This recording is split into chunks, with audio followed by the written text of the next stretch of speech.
All right, so day 2 of Fire Academy. So we arrive.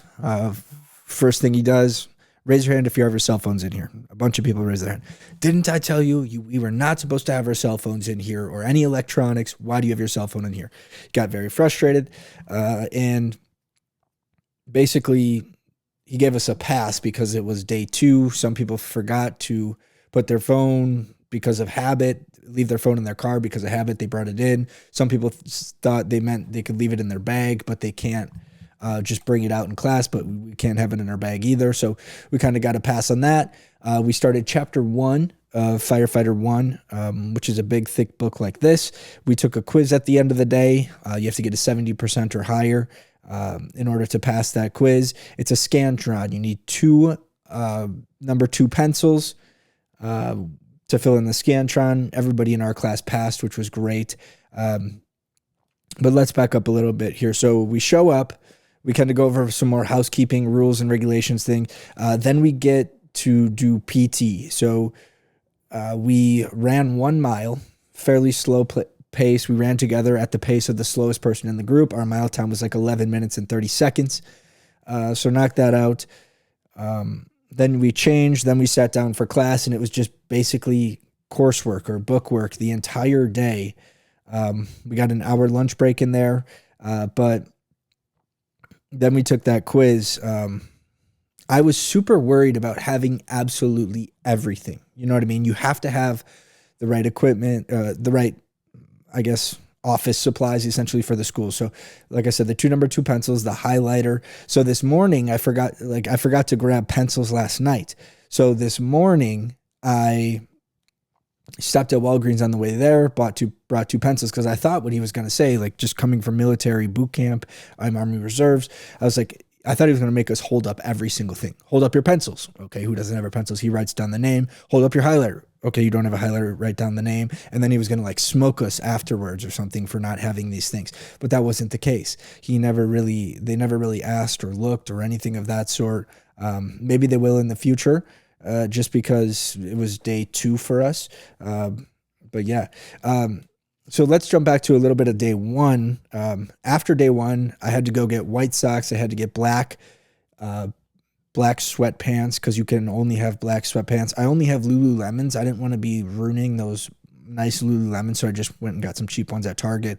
I had to go buy white socks. So it was a busy day yesterday, kind of getting everything you need for the academy. Day 2, we got done at 3:30 today. Made it home, ate dinner. Here I am making this video, but a lot more free time today because once the process is set, the process is set, right? It always takes like 2-3 days to get into something to where you have everything. You don't have to do a bunch of running around extracurriculars, and you can just kind of pack your stuff, make sure you have things. I put everything in a duffel bag, so I have absolutely everything. I put like a ton of stuff in there, so I leave that in my car, so if we need something, I can just run out and grab it. I got black socks, white socks, underwear, 2 pairs of sweatpants, a bunch of shirts. I have civilian clothes in case I need to change and run somewhere prior to coming home. I got all sorts of crazy stuff in there, right? I have all my firefighter gear in the trunk of the SUV that I drive. And I don't love that. We're going over all the health concerns involved in firefighting, right? The number one leading death for firefighters is cardiovascular issues or heart issues.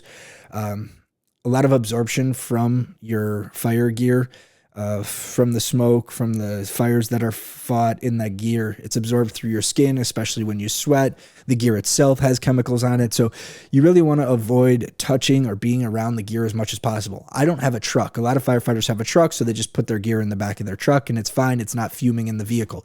But the vehicle I have is an SUV, so it might be fuming in the vehicle a little bit. Don't love that at all. But again, I'm in training for 9 weeks. I have to take my gear to and from this training with me. But once you're at a station, you just leave the gear at the station, wash the gear at the station, etc. You know, so that's something that I don't absolutely love, but we're only burning Class A materials at Academy anyways, which is wood. So a lot of the cancer-causing materials in firefighting comes from like asbestos, plastics, like siding, things of those things at a fire that burn that shouldn't be burning. So that's where a lot of the cancer-causing carcinogens come from. So that's one thing I'm really frustrated about. Some people buy a tote, like a humongous tote with wheels, put all their fire gear in the tote, put the tote in the car so it's not fuming all over the car. That's one temporary solution for that. I'm probably going to do that actually. But yeah, you do not want to be bringing your fire gear inside your house, around your family, around anybody.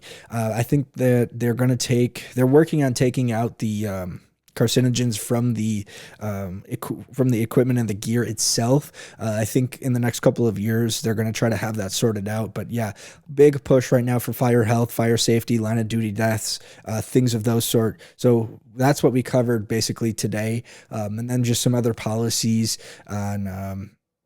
Basically firefighter one, what you can and can't do, kind of going over the structure and ranking system, chief, deputy chief, captain, lieutenant, engineer, like apparatus engineer, then you have firefighter, whatever. So lots of that stuff today.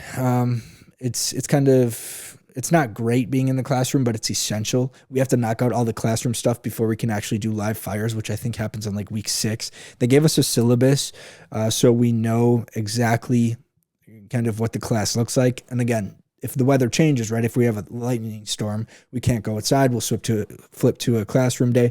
So it's kind of fluid, but at least you have some sort of general idea of what's happening. For the syllabus. In the military, we had no idea. You know what I mean? No idea. You wake up, take it day by day. Whatever happens, happens. So yeah. So I actually got elected company officer.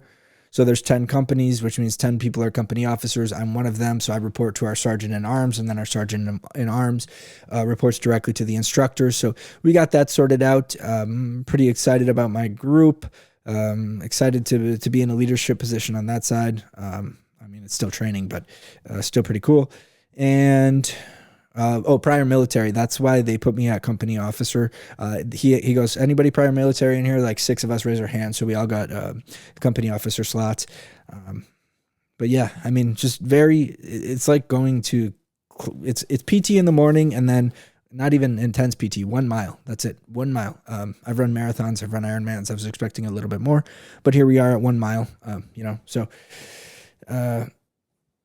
That's that. Yeah, but you're basically sitting in class all day studying, quiz most of the days, and then you have some exams. You have to have a 70 in the class to pass. So yeah, not too difficult thus far. I will be making another video tomorrow. Check out video day 1, the video on day 1. That might be helpful for you. But yeah, hope you have a blessed day.